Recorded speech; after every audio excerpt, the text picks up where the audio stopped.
Hello, welcome to News Inquest TV in today's edition of the political evening political rumbles. I welcome you once again. I remain the host anchor Chigozie Ndibo. Yes, in today's topical issues, we shall be considering, of course, the position of the EU, AU, and the United Nations in response to the petition signed by the proponents of the Yoruba nation or Oduduwa nation, so to say, of course, and the reaction that follows, of course, the approval of the Yoruba nation independence by the United Nations, EU, and AU, haven't met, of course, the criteria of over 5 million people who signed the register or who signed, of course, the petition seeking for uh, the restoration of the Oduduwa nation or the secession of the Yoruba nation from the Nigerian state haven't experienced some colony or some level of injustice within the country.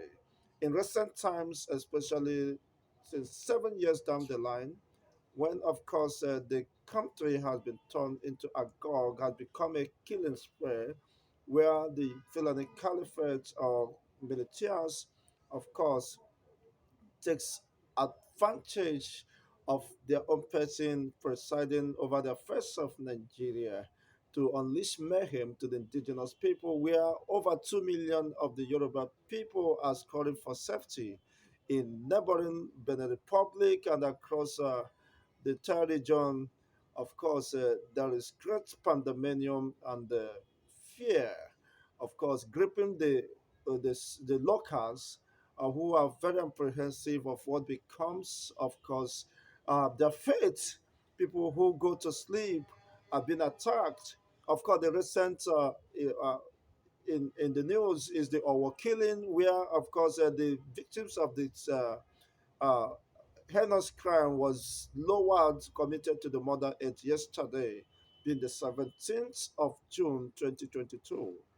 You see, of course, this could be a welcome and a very exciting moment for every average Yoruba who is seeking for independence and self-determination and the preservation of the Yoruba culture and custom, which of course has been, of course, uh, it's been, of course, facing the risk of being exterminated and suppressed within the entity or contraption called Nigeria.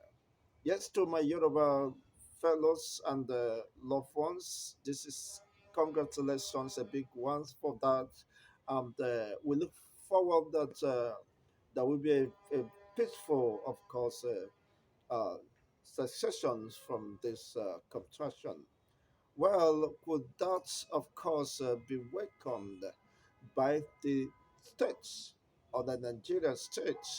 Or could there be any move to oppose and, of course, to hinder such a move by the group of Yorubas who, of course, believe that they are not longer considered or preserved?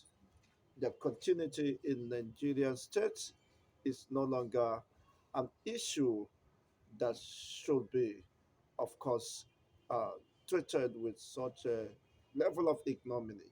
Well, of course, time will tell better as we watch this great events unfolds, and we hope that not force can stop that move. Of course, this is what informed the position of the indigenous people of Biafra.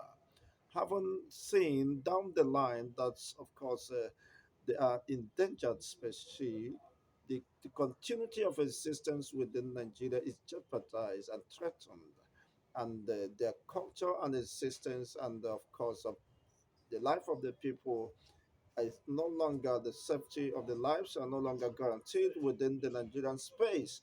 and of course, they're looking forward to a country that can identify and respect, of course, the rights and fundamental principle or essence of justice and the social justice for everyone.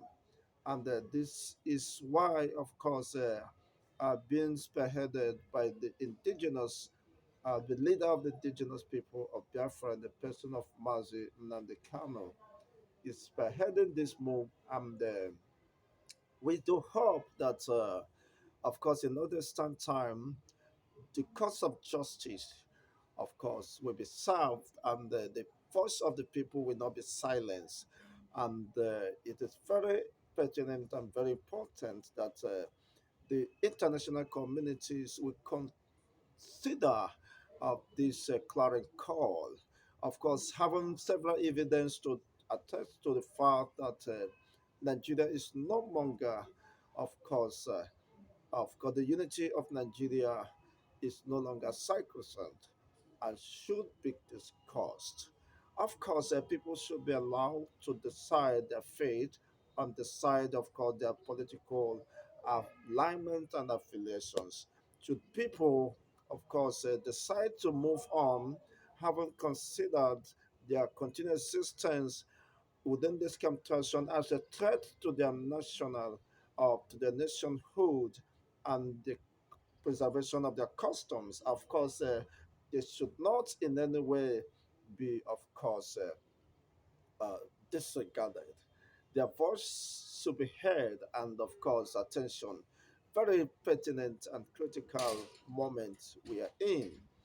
Of course, for some Yoruba people who are clamoring for the office of the President of the Federal Republic of Nigeria, could there be some, of course, resistance to this effect to truncate that move for the independence of the Yoruba nation?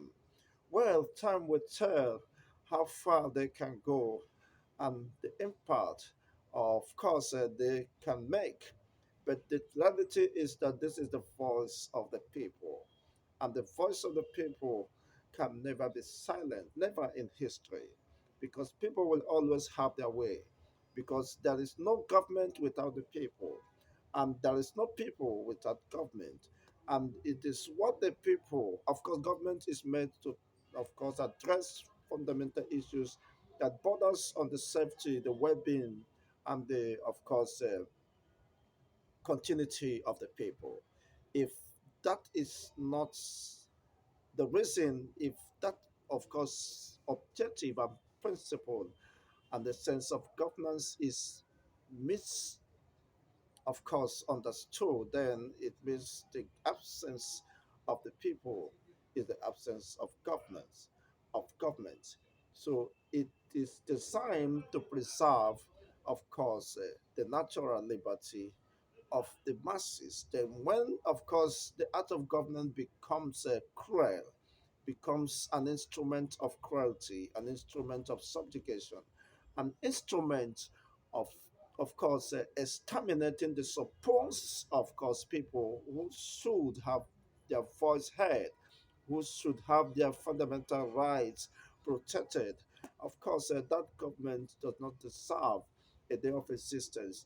Well, in the light of this, we are bringing you, of course, the latest happenings, of course, bordering on the agitation for the secession of the Oduduwa nation from Nigeria, which, of course, their counterpart, the indigenous people of Biafra, are spearheading the restoration of the Biafra state in the Eastern region. Then, if that happens, then who becomes the Nigeria? It means that is an end and a very end of the country or contraction called Nigeria, which is, of course, a product of course, the British uh, uh, Lord, who is, of course, masterminded the merging amalgamation of Nigeria to serve the British interest, business interest.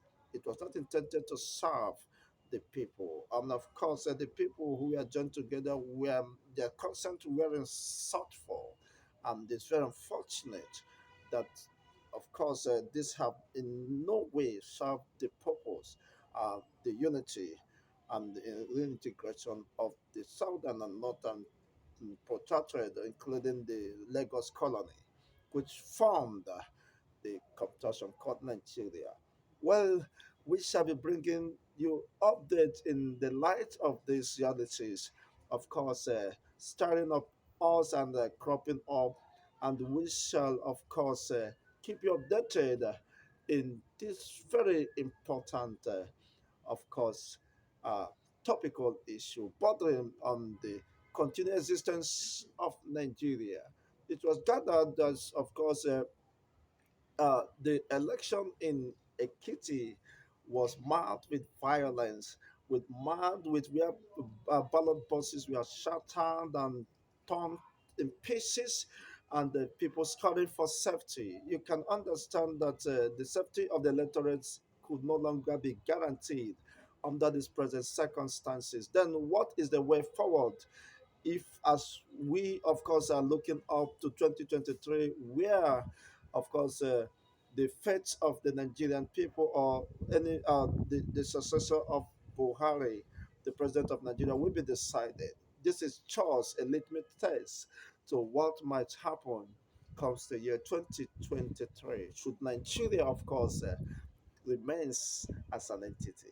But of course, there are possibilities of an end coming to this contraction based on the current realities and the happenings starting at court, which is not far from, of course, what is exactly befallen us. It's very unfortunate that most of the Southerners are still living in denial of the reality, but keep in touch as we bring your way the latest happenings in our next edition. Remain blessed and good night.